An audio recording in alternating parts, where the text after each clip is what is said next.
Doesn't kill, doesn't wound, doesn't maim. And it is awesome. Welcome back to the Order, you Doctor Who enthusiasts. Today we're going to take a look at the 9th and 10th Doctor's wide slider sonic screwdriver produced by Rubbertoe Replicas. Join me as we take a look at all of the offerings of this delightful sonic screwdriver replica. We'll take a look at the packaging, the design of the screwdriver and how faithful it is, the electronics, I'll show you a little trick to help you when displaying this sonic in your collection, and lastly, we'll do a little compare and contrast against one of the character options versions of this sonic. If you enjoy this video, it would be amazing if you could leave a like and subscribe. Help a veteran get a warm meal. Alonzi! Starting off, we have this certificate of authenticity, which gives you the product number, but also tells you this is the 9th and 10th Doctor's sonic screwdriver. Yay! You also get some instructions, but we all know how I feel about those. Moving on to the packaging, it's frankly delightful. Rubbertoe Replicas provide this cylindrical tin which houses the screwdriver. This is custom made by Rubbertoe for this sonic, and it really is the bee's knees. Not only does it have this beautiful Gallifreyan text and symbols, but there's also this transparent panel which allows you to see the sonic within. So if you don't fancy having this bad boy out in the open and you're an in-box collector, this is the perfect hybrid display for you. That's enough about the box. Oh, didn't mean for that to happen. The screwdriver also comes with this very nice display stand, which is reminiscent of the Tardis dock. And again, it's just magnificent. Not one to cheap out on the details, Rubbertoe give you a little bit more on the back, just confirming again which sonic this base goes with and also your issue number. But you're not here for boxes and stands, you're here for this. And I am speechless, which is not a good thing on a talky review. This thing is absolutely gorgeous. Before I gush over this too much, let's get into some nitty gritty. This is a fully licensed replica based on the Series 1 and 2 version of the iconic prop first used by Christopher Eccleston and then by David Tennant. It's made from aluminium, copper, machined acrylic, 3D printed resin, and it's got the usual electronics which allow this to light and make the unique sonic sound. Unlike some of Rubbertoe's other screwdrivers, this has a custom sound chip in it, which means that you're limited to just one sound. Another thing to bear in mind is that this is also a limited edition with no more than 300 being made. I will leave a link in the description if you want to grab one yourself. So let's take a look at each section then. Starting off at the bottom, you have this black tip, which on the early character options toys was used as a pen nib. There isn't too much to say about this, and as far as I can tell, this is the only noticeable section on the exterior of the screwdriver which isn't metal. Moving up the screwdriver, you have the shiny aluminium bit, and then you move into the main body, which has the infamous crackle section. As with the original prop, the crackle is painted on, and it just looks magnificent. You have the ribbed section of the screwdriver down here, which is more defined than I've ever seen it on any other versions. Personally, I really like the clean lines and shape that this gives to the screwdriver. On the back of the handle, you have the two grub screws, one at the base and one at the top of the crackle. These are unpainted because that's exactly how it was with the original prop. On the front, there is of course the blue section. Now, I think this is a sticker because it's a little bit too shiny to be paint. I could be wrong, and if you know the answer to that, do let me know in the comments. And then flip it round onto its side, and you have the wide slider section which gives this screwdriver its name. The channel for the sliding mechanism is as wide as the button itself, rather than on other designs which used a thin shaft with a larger button above. Rubbertoe used these very nice micro switches for their electronics, and it feels fairly robust and easy to activate. The sliding mechanism itself feels very smooth, and with the size of the button, it's very easy to maintain the electronics while extending the emitter, just like David Tennant did in the show. Extending the emitter also reveals the speaker, which is hidden just here underneath the micro switch. Now, there is a drawback to the wide slider variant, and some of you may have already spotted it in this review.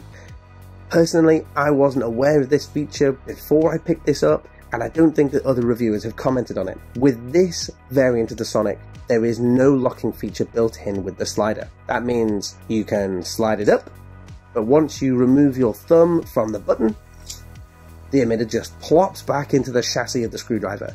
In later models, this was designed so that you could leave the Sonic fully extended, And again, this inability to lock is accurate to the prop. So chances are, if you knew that going in, oh, down he goes. Performance issues. Performance issues is not uncommon. Behave. Oh, okay, right. I've lost myself. Right, like I said, it's screen accurate and it's prop accurate. So again, my ignorance going into this, and I joke that I'm a sonic screwdriver connoisseur. I like collecting them. I don't know absolutely every single detail. So that also means if I'm wrong about stuff in these review guides, please feel free to drop me a correction in the comments. Getting back to that slider problem. The reason I raise it is because there are two issues with this. It means if you want to display this, you have to display it like that, in its closed state. Unless you're going to display it on its side, which is fine, but that's kind of negates the point of the stand. The second drawback is I'm quite partial to throwing my Sonics around. I know, I'm as shocked as you are. But in the show, David Tennant and Matt Smith flick their Sonics around and throw them around, so I like to emulate that. And with this, it's kind of tricky to do because the slider pops out the minute you let it loose. Yeah, how many of your hearts just stopped? I know mine did. Quick interval while I change my underpants, please. What a catch though, right? You know, I did do PE at school. Athlete material. So stupid. So yeah, the biggest issue I have, and I think this is probably the only negative I have with this Sonic, is the fact that with the emitter section, it's just flippy floppy up and down. 1 minute you're riding high, full extension, the next minute she's telling you it's not a big deal and it happens to everyone. Just so you know, it's not that common, it doesn't happen to every guy, and it is a big deal! Ordinarily, I wouldn't care. Part of the reason is I do like, when I'm messing around with these, because I don't just leave these on display, I do mess around with them. I will throw them up and down and pray I don't drop them. But with this, it makes it harder to throw. So there you go, just something to be aware of. However, I will show you a little trick, and I don't know if this is right or wrong, and I don't know if there's a risk that this will break your screwdriver, so by all means do this under your... Oh, by all means, do... premature. By all means, do this at your own risk. So, I found when this arrived, my grub screws, this grub screw at the bottom, so this, if you unscrewed this completely, it would allow you to slide off this aluminium section, and that gives you access to the battery core. So, my grub screw was sticking way up, and I just assumed that the people at Rubbertoe had forgotten to tighten it. So I tightened it, and you can do it with a fingernail, to be honest. That's how little you need to do. But so I just did one tiny little turn there with my fingernail, and now... Oh, curse you, sonic screwdriver, you made a fool of me! You can see though, the emitter's already not coming out as much, so if I just tighten it a little bit more... Hey presto, and look at that!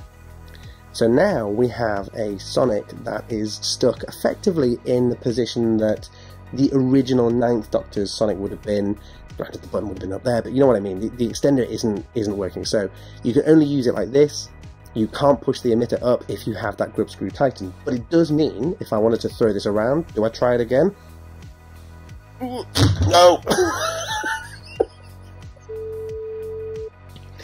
Like I said, I did PE. Oh, God. So, I'm not doing that again. That was terrible. But it's... Well, there you go. Even with that, it's not going anywhere. So, you're secure. What's wrong with me? Okay, so, yeah, you're good. You're good to go. All you need to do then, if you want to release the emitter section, is, this is where I have no nails, loosen that grub screw, and up it goes. So, that's fine. If you wanted to have it on display though, so if I find the bit again, this is where you need to do this without scratching the paint off the crackle as well. So if I tighten up that screw, there you go. So now, in theory, ta-da! All that for that. But you could display it so that you can see everything. So there you go. Little trick from me to you. But by all means, I don't think it's a recommended trick. No other reviewers talked about it. Back to the review then. Moving to the top of the Sonic, you have the beautiful acrylic chamber. And in there you can see the original black and red twisted wiring inside, and this chamber is so clear, it's like water, it really is. And then right on the top of the emitter, you have your blue dome, which is a very nice blue colour, albeit, for my taste, a little bit too transparent. And when you ignite it, or turn it on, or whatever we used to do in lightsaber reviews, when you activate it, you can see some of the lines on this, and it's not a sort of pure blue, but maybe it's not supposed to be. Like I said, this is the most proper accurate that you're going to get. So any criticism I have is null and void, really. The blue LED is very nice. It's very bright. I mean, I've got the lights on there and you can see it shining. I'll shine it at the camera. There you go. Nice and bright. And you can hear there, the sounds are okay. They're a little bit quiet. Bear in mind the speaker's on display here. And it's okay if I really, there you go, muffled it. When you activate it with the slider down, it's considerably quieter. And that's because there's no vents or anything. There's no holes for the speaker sounds to come out of. So it does mean that when you extend this while it's operating, you almost get a bit of a Doppler effect. I think that's the right phrasing, which means that you get a change in the tone slightly, which mirrors how it worked in the show. But overall, there's just no denying that this is an absolutely stunning replica of the 9th and 10th Doctor's sonic screwdrivers. It's still very available, and it's fairly affordable when you compare it to other prop replicas on the market at the moment. The best bit for me is it's got the button on the slider, so just seamless. For my money, this is definitely one to pick up if you're a fan of the 9th and 10th Doctors. I know that there are other versions on the market. For example, I know that the Wand Company's Universal Remote is fairly readily available on the aftermarket on eBay, but I will probably do a comparison between this and that in the near future so that you can hopefully make a bit of a decision, because they're about the same price. For today though, let's have a little bit of fun and see how it stacks up against one of Character Options' toys. And oh mama, someone ate all the pies. You are a big boy. You don't really think about it. When you pick up the Character Options toy, you never really think this is oversized, especially compared to some of the other, like the 11th Doctor's toy is massive. But when you pick this up next to a proper replica, you realise, I mean, this thing's basically the size of a pen, which makes sense that Character Options gave you a pen option. Because yeah, I could write with this, it's not unreasonable. This is unreasonable. It's a novelty pen. But looking at these two side by side, you can see that Character Options actually did a pretty good job. The crackle, they went for a really ingrained version, whereas obviously it's painted on in the Rubbertoe Replicas version. The biggest issue with the Character Options toy, and has always been with this toy, is that there's no button on the slider. So it goes and it locks into place like the older versions of this Sonic do, and then you have your buttons there. But just to give you a bit of a hint there, that's the original Character Options sound font, and that's the custom Rubbertoe Replicas sound font. I think the Rubbertoe one is far more accurate there. I wonder if this sits in the stand though. Ridiculous. Get out of here. Got it in the tin. Intentional. Right, that's quite enough. Time for conclusions. In reality, this thing's beautiful. Is it worth the price?